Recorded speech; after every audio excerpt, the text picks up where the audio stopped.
Honorable Mr. Joseph to kindly come forward and share his thoughts on this occasion. Good morning, everyone.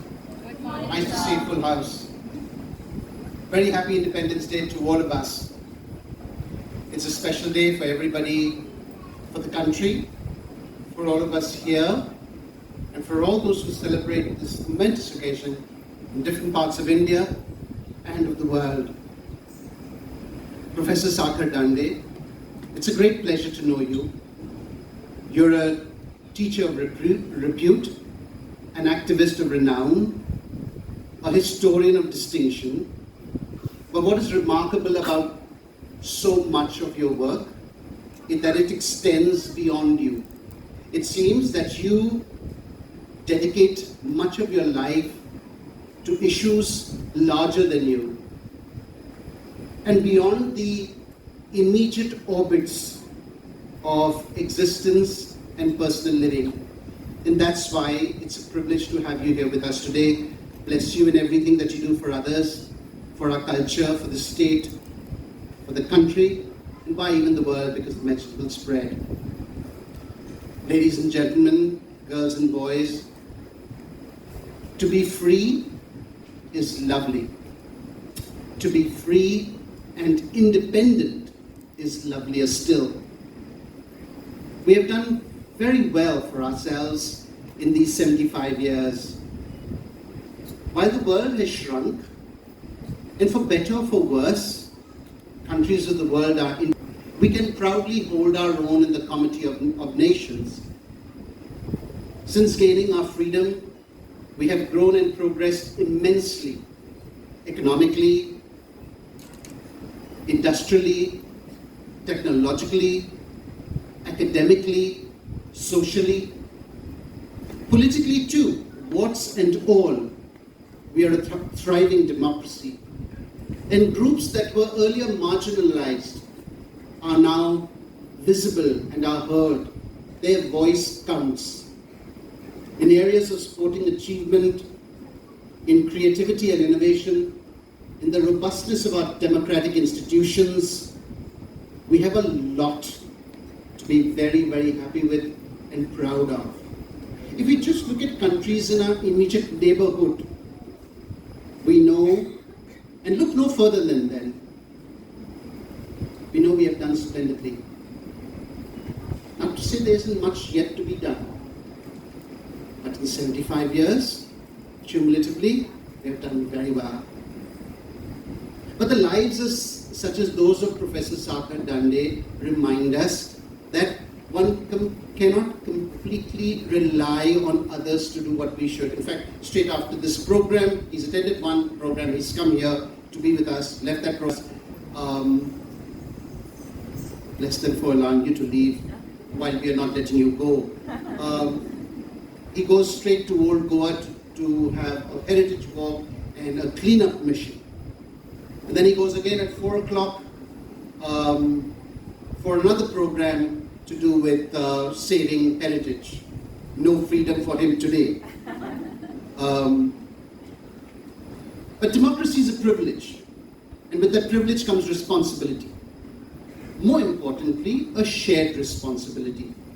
All of us must work to ensuring that democracy serves the people, that citizens collectively do what they should do and take care of their past, their present, and their future. Perhaps, as a South African writer said, the age of great leaders has gone, and we are now called upon to be great leaders. If you look around, with a few exceptions, we don't have statesmen. I'm not talking about India, I'm talking about the world. We don't have statesmen. And perhaps that's why each one of us is called upon to be a leader and do whatever we can do to preserve, starting small, in our communities, in our school, in our homes, in our communities, in our neighborhoods, in our schools, and then state and country.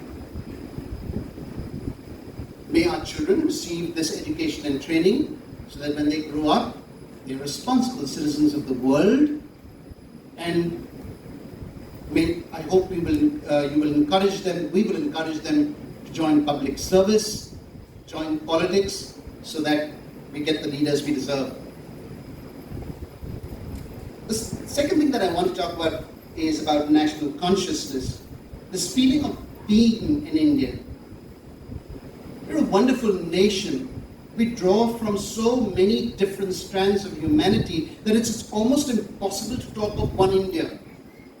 To quote from the late Pranab Mukherjee's presidential address, we are over 1.4 billion people. That time we were 1.3 when he spoke, 122 languages, 1,600 dialects, and 7 religions. We're also home to many more people who will then add to the numbers in each category. Now, because India doesn't have a common language, one common religion, one shared experience, one common historical experience, it's almost baffling to think of India as one India, which is why I think it was Winston Churchill who said, India is no more a country than the equator. It's not a country, it's a geographical expression. But as Shashi Tharoor writes in his book, from the Himalayas, and with the rivers on both sides, Brahmaputra, the Thames, and then going down to the Indian Ocean and the Arabian Sea, we have been together. And this consciousness has kept us. As Pandit Nehru said, it is a country held together by strong but invisible thread. She is a myth and an idea, a dream and a vision, yet very real and present and pervasive.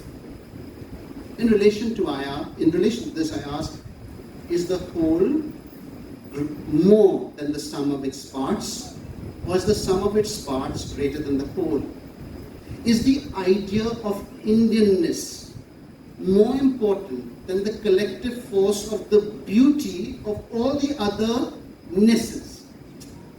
Whether Goanness, Maharashtrianness, Bihariness, Bengaliness, Manipuriness, Hinduness, Muslimness, Christianness, and so on. Can the Indian identity, can it subsume all other identities and make them second to this one identity of being Indian? Or is it the other way around? That the sum of the parts become greater than the whole. And therefore the parts must be considered important or sometimes more important. So is one group, one religion, one state, or a collection of groups or states or religions more important than this amorphous Indian identity? Take this microphone. It has a screen, it has a diaphragm, it has a coil, it has a magnetic core, it has an output where the cable leads. Take away one of these parts and this loses its functionality and its beauty and its purpose. Take a car. It has an engine, it has a chassis, it has ignition, it has fuel, it has tires. Remove one of them and the whole loses the functionality, as do those parts. Those parts, individual parts, need to be teamed up with other parts to sublimate their existence and to be effective in their reason for existence. Only within a whole do they make meaning. And so the whole becomes more than the sum of our parts. Today, we find disturbing trends, Fissiparist trends, where it is not a unity in diversity, but a certain unity that is, a narrow unity that is prescribed, and then people say you may have your diversity within this unity that we prescribe. But that's never been India before. From east to west, from north to south, you can travel just a few kilometers, and every few kilometers you will find a new dialect and a different way of making something. That's my time to say, okay, now, wind up. the concept of Indianness and wholeness must matter to all of us. Let us remember this. And I'll end with just TGS. It takes a Gokhale, a Das, a Reja, along with a Solanki and a Chimalkar and a Shibani and a Shagufta and along with the Fernandeses and Silveras and Lobos to make up this place. I'll humbly throw in and happily throw in a Joseph to that list.